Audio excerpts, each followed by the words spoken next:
Diz a história que Cabral descobriu o Brasil depois de uma grande tormenta e que foi seguida por uma longa calmaria. Se Cabral tivesse que aportar hoje no Brasil, certamente iria se deparar com essa mesma sequência. Ainda bem que também com um final feliz. O Brasil, depois de uma tormenta, retomou o lado certo da história.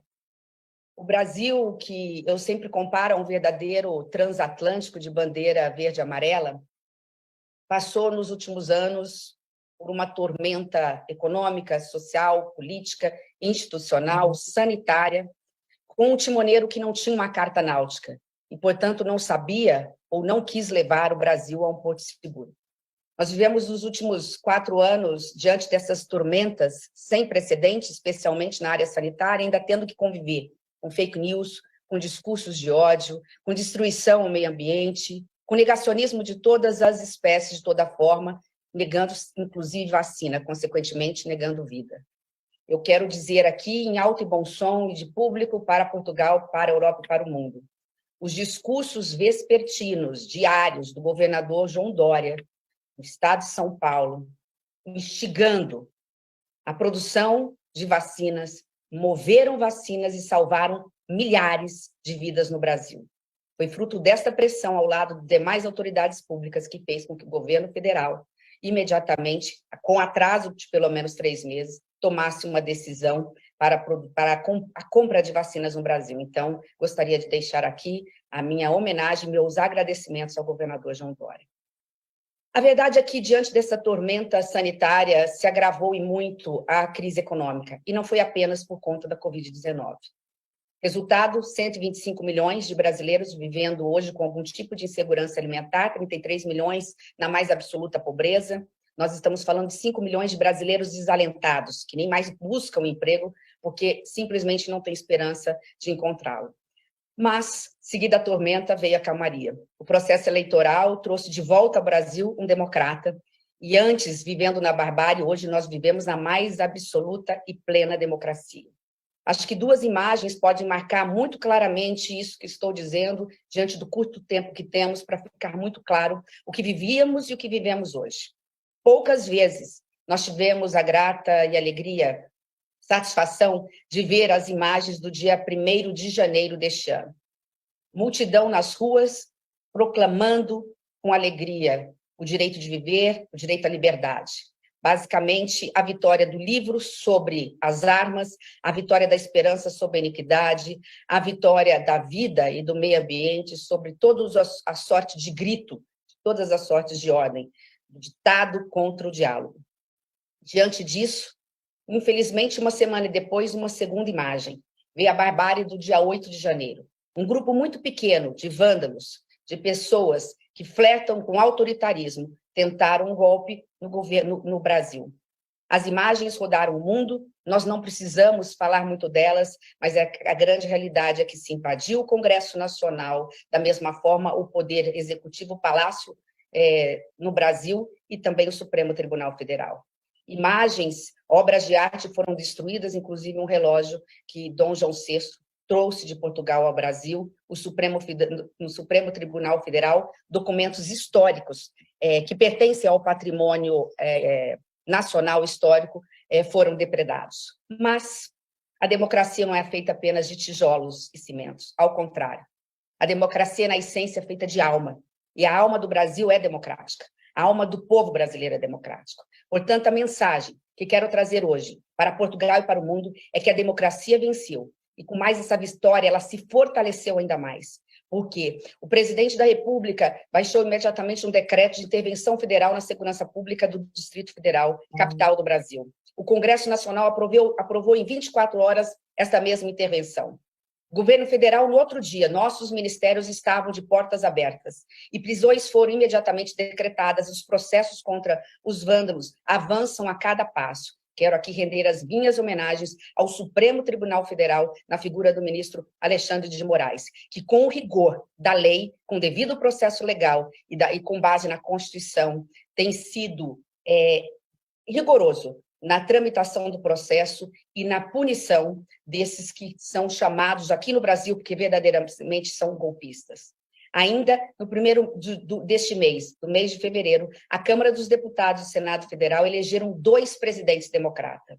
Com isso, nós queremos dizer que aquela aliança que se formou quando eu, derrotada no primeiro turno nas eleições, e imediatamente hipotequei o meu apoio, o meu voto à candidatura do presidente Lula, aquela ampla força de frente democrática, de partidos de centro e de centro-direito, ela se fortaleceu ainda mais depois dos episódios do dia 8 de janeiro. Estamos juntos para garantir a continuidade da união de esforços na construção do Brasil que nós queremos. Diante disso, temos uma missão pela frente, no meu caso, no Ministério do Planejamento e Orçamento. A determinação do presidente da República é de que nós possamos acabar com a miséria. Repito, acabar com a miséria, diminuir a pobreza, tirar o Brasil do mapa da fome, para que o Brasil volte a crescer, gerar emprego e renda para a população. O que nos une, como disse, é o nosso amor pelo Brasil. Temos as nossas diferenças, os partidos que se aliaram ao presidente Lula. Eu mesmo pensei 2 vezes antes de assumir o Ministério do Planejamento, diante de algumas divergências na visão política, na visão econômica. Mas o que nos une é infinitamente maior do que aquilo que nos separa.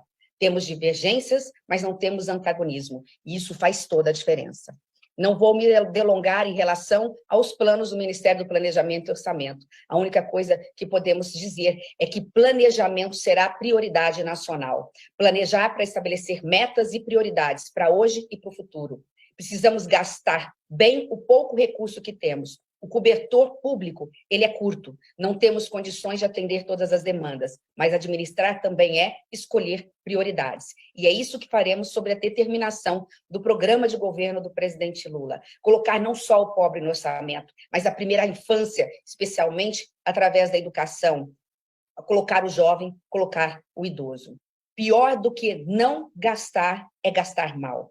Por isso, nós temos uma secretaria especializada para avaliar e monitorar políticas públicas, não só a posteriori, quando o gasto já foi feito, mas também concomitante e a priori, para que possamos, através da responsabilidade fiscal, fazer aquilo que todos nós queremos, que é o social.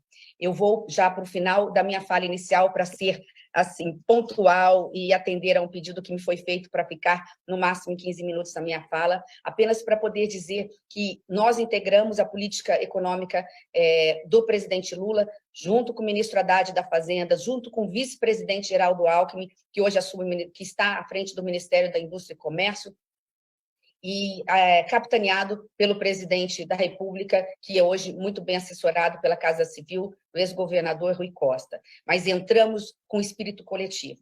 Nós temos 3 grandes missões na área econômica. Aprovar a reforma tributária, que há 30 anos tramita e dormita nas gavetas e nos corredores do Congresso Nacional.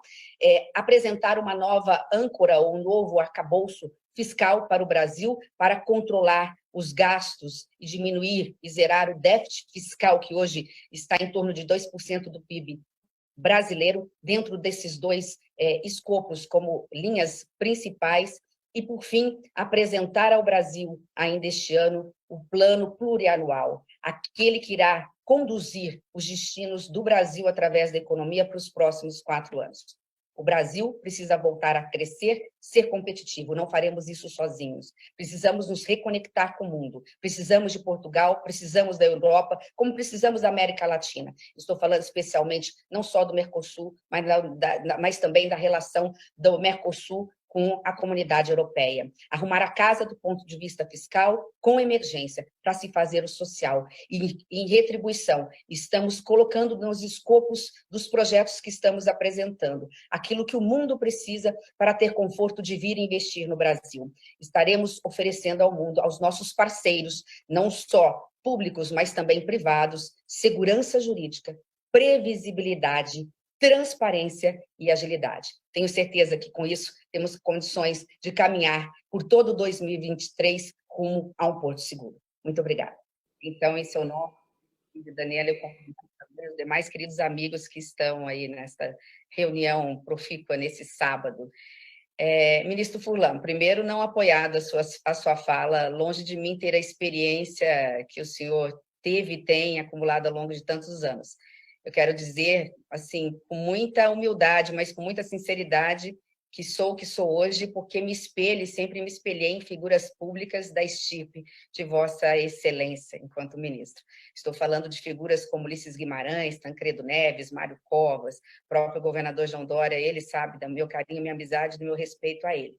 Mas, assim, eu posso ter vários defeitos, e tenho muitos. Luísa me conhece um pouquinho, mas se é uma coisa que não falta para a mulher, especialmente a mulher que faz política há tanto tempo como eu, é coragem. Eu estou na vida pública há 20 anos com mandatos consecutivos e sem vitimismo, porque nunca fiz isso, eu e as outras mulheres que estamos na vida pública, quando eu digo pública, é quando saímos de casa, não só com mandato eletivo, mas como Luísa está à frente de negócios, né, lutar, tentar matar um leão por dia. Então, coragem não me falta. Eu sei da responsabilidade, o senhor tem absoluta razão, meu ministério não é fácil, não é só por isso, né? Não é só pelos embates do fogo, possível fogo amigo, é que é um ministério que tem que realmente dizer os nãos. Nós estamos falando no Brasil de uma confusão fiscal do governo anterior, que, preocupado, inclusive, no ano passado com a questão eleitoral, gerou um déficit no Brasil recorde de 231 bilhões de reais. Nós estamos falando de 2% do PIB,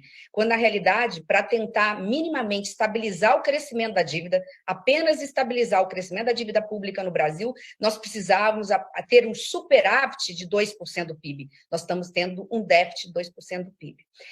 Mas, para minha surpresa, ministro Furlan, tenho encontrado na figura de Fernando Haddad um grande parceiro. Apesar de termos visões um pouco diferentes na área econômica, ele sabe da responsabilidade, sabe que o Brasil não vai voltar a crescer com juros de 13,75% ao ano. E só estamos falando de um juro de 13,75% ao ano porque nós não fizemos o dever de casa o ano passado. Nós não garantimos a segurança jurídica, a estabilidade, a previsibilidade, e não foi apresentado até então um programa factível de que teremos condições de reduzir esse déficit fiscal. Nós estamos nos organizando para isso, além do programa de reestruturação fiscal apresentado pelo ministro Haddad pelo lado da receita e uma parte pelo lado da despesa, nós também apresentaremos algumas sugestões em relação às despesas. Não estamos falando necessariamente de corte, embora alguns terão que vir, mas a qualidade do gasto público ao lado da reforma tributária, como disse, ao lado de uma nova âncora fiscal. Dito isso, quero só encerrar, para dentro da sua pergunta e não fugir dela, dizer, e as pessoas que me conhecem sabem disso, que eu sou cumpridora de missão. As vezes que eu mais ganhei na vida foi quando perdi. E, portanto, eu não tenho medo nem de embates, nem de ser derrotada quando das discussões, desde que eu esteja fazendo aquilo que acredito ser o certo, estar do lado certo da história. E estou dizendo isso porque, assim, com muita consciência do que eu vou dizer. O grupo aqui, eu estou falando pelo governo federal, da equipe econômica, de possíveis pessoas que têm, de alguma forma, alguma intenção para 2026, todos nós temos consciência da gravidade do momento e que não haverá 2026 se nós não fizermos o dever de casa em 2023. No mais, eu sei que já estou me despedindo de todos, eu só posso dizer que eu estou extremamente otimista com tudo que tenho visto, pelo apoio que estamos recebendo, fomos muito bem recebidos na FEBRABAN, vi agora Isaac aí, o presidente da FEBRABAN, estamos sendo muito bem recebidos e recebendo apoio da sociedade civil, vi Abílio falando, temos todos que ajudar, então a sociedade hoje civil, organizada, empreendedores, micros, pequenos, médios e grandes, todos conscientes que teremos todos nós que dar a nossa parcela de contribuição. E se me permitir, eu finalizo, eu coloquei aqui, eu gosto muito, porque eu gosto sempre de encerrar as minhas falas com otimismo. Gosto muito de frases de Ulisses Guimarães, que é meu timoneiro desde sempre. Ele, quando foi anticandidato, na época da ditadura, ele disse exatamente assim: a caravana vai partir, as velas estão paridas de sonho, aliadas de esperança.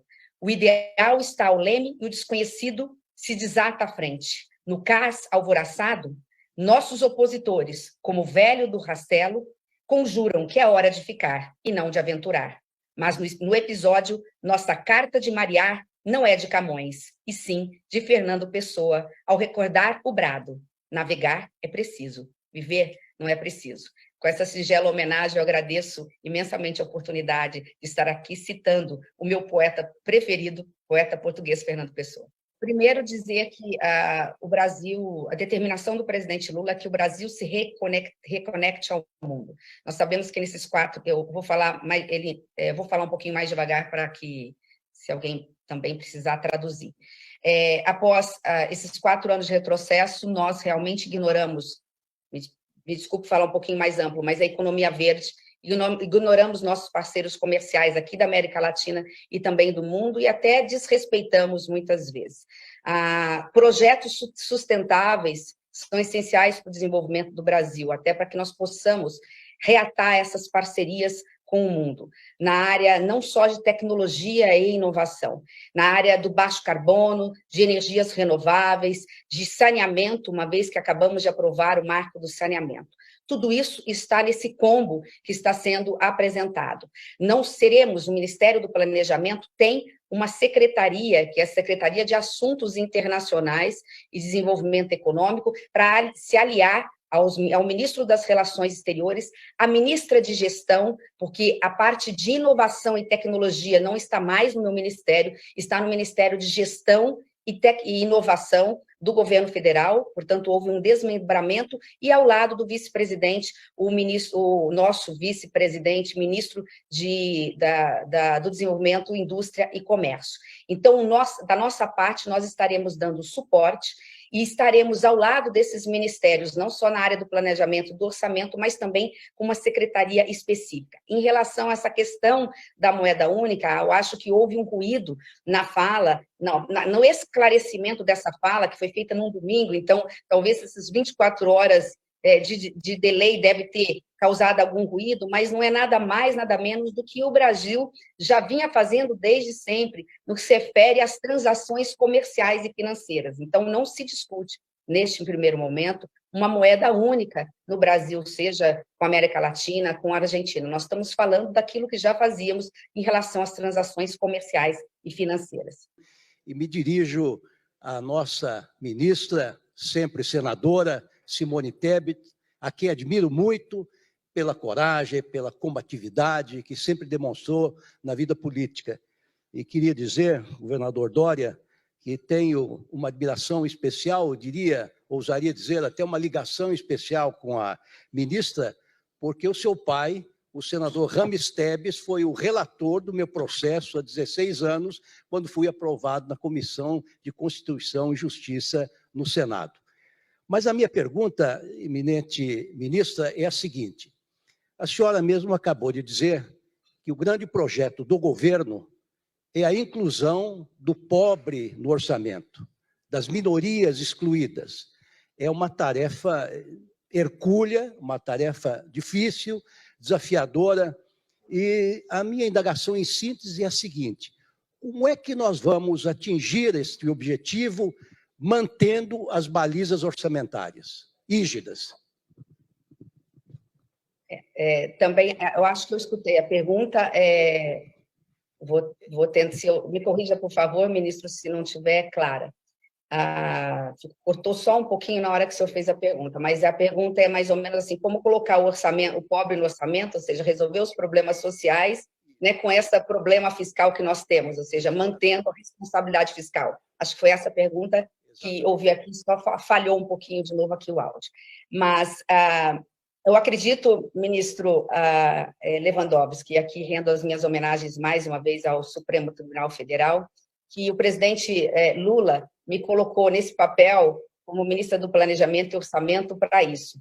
Eu confesso que quando recebi, e eu já contei isso em público, o envelope do presidente, ele disse assim, não abra agora, isso foi antevéspera do Natal, vai descansar com a família, isso era numa sexta-feira, e na segunda-feira nós conversamos. E como ele provocou depois, no final do voo que tivemos, me provocou novamente, falei, presidente, eu vou ter que abrir o envelope porque eu fiquei curiosa. Para minha surpresa, eu esperava talvez um convite, não sei nem se iria aceitar, mas enfim, alguma coisa na área social, que temos total sinergia, eu tenho uma sinergia muito grande com o governo do presidente Lula na área social. Para minha surpresa, no envelope estava o Ministério do Planejamento e Orçamento. E eu disse para ele, mas, presidente, o senhor tem certeza? O senhor sabe que nós temos algumas divergências na área econômica, né? E ele simplesmente me ignorou, como quem diz, eu sei o que estou fazendo. Eu acho que o que o presidente quer é isso. Ele sabe que o foco de todos nós, sejamos de esquerda, de centro-direita, é garantir igualdade de oportunidade para todos os nossos filhos. Isso passa por uma educação básica de qualidade, seremos parceiros em relação a isso, Isso passa pelo crescimento do Brasil. Sem crescimento não há geração de emprego e nem de renda. Mas também passa pela rigidez fiscal. E eu serei austera em relação a isso. Como disse o ministro Furlan, devo receber, por conta disso, alguns cartões amarelos. Quando eu perceber que o cartão vai ser vermelho, eu vou chegar para o presidente Lula e vou tentar, com jeitinho, fazer os esclarecimentos devidos. Mas é minha responsabilidade no Ministério do Planejamento e Orçamento dizer se temos recursos ou não, quais são as prioridades de acordo com o programa de governo que ele nos apresenta, porque ele é o maestro e é o timoneiro, e se teremos ou temos ou não espaço fiscal. O Brasil só vai voltar a crescer quando nós realmente fizermos o dever de casa. Isso passa por 3 questões. Passa pela reforma tributária. Acredito que nunca ela esteve tão madura para ser aprovada como este ano. Essa sinalização é extremamente positiva, por um novo arcabouço fiscal que estamos desenhando, mas esta é uma tarefa do ministro Haddad, nós só damos o suporte necessário por conta disso, né? E sinalizarmos que temos um ambiente seguro para o investidor, para a iniciativa privada, para o micro, pequeno, médio e para o grande, através, inclusive, nós vamos participar do novo PPI, ou PPP, eles chamam de PPI, o Programa de Parceria Público-Privada de Investimentos. O governo federal tem o recurso limitado. Nós não vamos crescer sem parceria com a iniciativa privada. E nós temos que trazer essa parceria, garantindo, repito pela 3ª vez, porque é esta mensagem que eu preciso passar para Portugal, para a Europa e para o Brasil. Nós vamos garantir um ambiente seguro de negócios. Nós vamos garantir segurança jurídica, que as leis no Brasil sejam mais perenes. A previsibilidade necessária para o investidor saber que vai investir, que ele vai ter o retorno financeiro e não vai ter, pelo meio do caminho, nenhum sobressalto. A agilidade necessária, desburocratizando, e a reforma tributária ela também vem com esse intuito, não só da simplificação, mas da desburocratização e transparência absoluta em tudo que fazemos. Por isso que, através do diálogo, vou estar participando de todos os fóruns de debate para poder estar levando esta palavra do governo federal, que não é apenas uma intenção, é arrumar a casa do ponto de vista fiscal, e isso é uma emergência, tendo a consciência absoluta da necessidade de que ela seja, embora uma condição sine qua non, que ela é necessária para que haja os avanços sociais e econômicos. E se me permitir, desculpa a demora da resposta, mas eu preciso aproveitar para dizer que não só o Supremo Tribunal Federal, mas também o Tribunal de Contas da União serão os nossos parceiros, porque nós estamos falando do Speeding Review, que o Tribunal de Contas já tem estudo avançado, e eu sei que também tem parceria de estudo com alguns ministros do Supremo, e nós precisamos dessa parceria para gastar bem o pouco que tem. Passa por 2 instrumentos que no mundo, que há de mais moderno do mundo, e alguns países já têm, e o Brasil também quer adotar. Um é o Speeding Review, que é essa avaliação periódica, constante, dos gastos, da qualidade deles. E o outro, que também já acontece em alguns países do mundo, esse quadro orçamentário de despesas a médio prazo, que de uma forma muito simples e muito objetiva, que o orçamento deixe apenas de fazer contas, que ele esteja diretamente ligado ao planejamento, ao Brasil que queremos, e que o nosso planejamento deixe de fazer de conta. Então, o orçamento não pode só fazer contas e o planejamento não pode só fazer de contas. É assim que nós queremos construir uma sociedade mais plural, né, uma sociedade mais diversa, uma sociedade mais generosa. A reconstrução do Brasil passa por isso, né, Luísa? Uma reconstrução afetiva do Brasil. Eu que agradeço, Geise, pela pergunta, porque, assim, você, talvez mesmo sem querer, tenha mostrado sobre uma outra ótica qual é a minha responsabilidade e o meu papel. Veja, você falou de desperdício de alimentos. Nós, aqui, no meu caso, eu acabei de falar recentemente de desperdício de dinheiro público, né? Por isso, falando aqui de planejamento, não só da LDO, do orçamento que temos que votar todo ano, mas do próprio PPA, programar, né, o Brasil para gastar a médio prazo e também a longo prazo, porque temos que apresentar uma agenda e apresentaremos uma agenda pensando a longo prazo, ela está sendo gestada ainda, por isso que não posso adiantar nada. Mas quando você fala em desperdício de alimento, e eu vou sobre a ótica do orçamento, né, o Brasil gasta muito e gasta mal, o cobertor é curto, mas se nós fizéssemos ou fizermos o dever de casa, porque administrar é escolher prioridades, nós temos condições de cortar naquilo que é supérfluo, daquilo que é desnecessário, para poder sobrar em outra área. Eu diria de uma forma, uma analogia muito simples, eu peço desculpa pela singeleza do que vou dizer, mas eu tenho consciência do meu papel. É como se eu me sinto como uma operadora de voo diante de um grande aeroporto internacional. Ou de Lisboa, ou aqui de Brasília, ou mesmo aqui em Guarulhos, no estado de São Paulo, em que eu preciso organizar os diversos aviões. Eles são de tamanhos diferentes, portanto, eles têm prioridades diferentes. Eles não podem ir um contra o outro sob pena de colidir e nós estarmos, no caso, do dinheiro público gastando, e nem mesmo ir ambos na mesma direção, querendo pousar ao mesmo tempo na mesma pista. Nós estamos falando aí de sobreposição, portanto, desperdício de dinheiro público. É assim, fazendo economia, cortando onde se deve, né? E por isso eu falei do Speed Review, entre outros instrumentos, é que nós teremos condições, primeiro, de zerar o déficit fiscal que é tão necessário, e segundo, colocar dinheiro onde se deve. Duas medidas muito rápidas já foram tomadas pelo presidente. Corte onde precisa cortar, mas é preciso garantir a dignidade no programa do Bolsa Família de R$600 por família, mais 150 por pessoa. Numa porta giratória, que significa isso? Essas pessoas vão ficar, né, com condicionantes, elas precisam estar com as crianças vacinadas, elas precisam colocar seus filhos nas escolas, permitir que a assistência social vá e verifique se está tendo algum caso grave de pedofilia, de abuso, de violência, mas óbvio que aí entra o poder público, vendo se esse jovem tem condições de ir para um curso profissionalizante, o trabalhador precisa ser qualificado para entrar no mercado de trabalho, ou se essa mulher também pode virar uma microempreendedora, ter aí, junto ao BNDES, aos bancos, alguma forma de financiamento para abrir uma portinha e poder ter a sua autonomia financeira. Este é o papel imediato que nós temos pela frente, sobre a ótica do poder público. Mas você tem absoluta razão. Eu disse isso a todo momento na minha campanha quando fui candidata. Né? Não é possível que um país que alimenta 800 milhões de pessoas no planeta Terra tenha uma única criança dormindo com fome todos os dias. Hoje nós temos mais de 5 milhões de crianças no Brasil dormindo com fome todos os dias. Nós sozinhos não damos conta. Nós temos que fazer parceria com a iniciativa privada.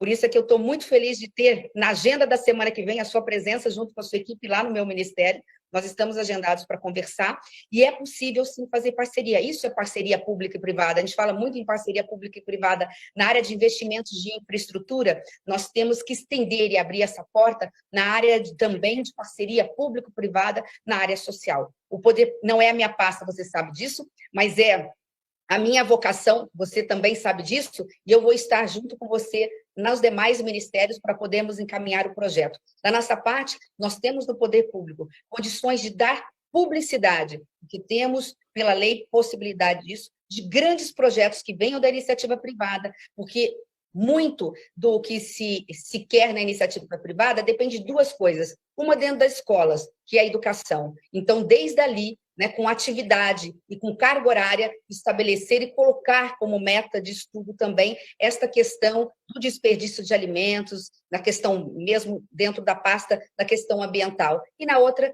na parte de uma ampla rede de publicidade muito bem organizada através dos veículos de comunicação para poder educar ou reeducar aqueles adultos em relação ao desperdício de alimentos. Conte comigo com esse projeto, aliás, é o contrário, né? Nós, do poder público, é que precisamos contar com você e com a iniciativa privada para isso.